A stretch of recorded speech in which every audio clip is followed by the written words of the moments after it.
Okay, today, ladies and gentlemen, we're going to be solving rational equations. You're going to get to use your factoring skills to help you solve this equation. So there is our problem, and the first thing we're going to do is factor the x squared minus 9. And you can see it's x minus 3 and x plus 3. Second, you need to look for restrictions. What are restrictions? They're the numbers that might make the denominator 0. In a fraction, you can never have 0 in the denominator. And that would be x cannot equal 3 or negative 3. So now you're going to distribute the least common denominator to every term in the original equation. And you cancel out the factors that you can to eliminate the fraction. Now I've rewritten the problem, and I'm going to use the distributive property twice. Combine like terms. And then add 18. Divide by negative 2, and we get negative 13. The next thing to do is to check it with the restrictions.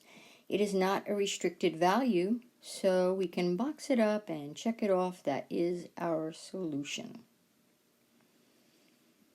Next equation.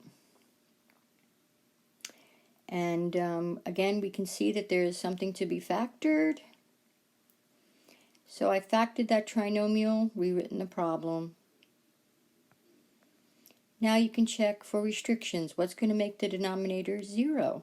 Well, negative 1 and negative 2. Next, you're going to look for the least common denominator and multiply that to every term. So I'm distributing it to the first term, and I can cancel the denominator. In each case, you can see what's being canceled. And now you're going to use the distributive property and FOIL. Rewritten the problem. And now you can see I'm combining like terms on each side of the equation.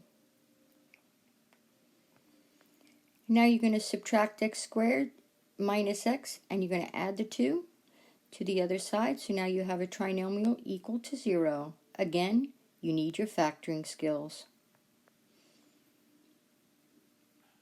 Now in this case, x plus 1 times x plus 1 to the same binomials.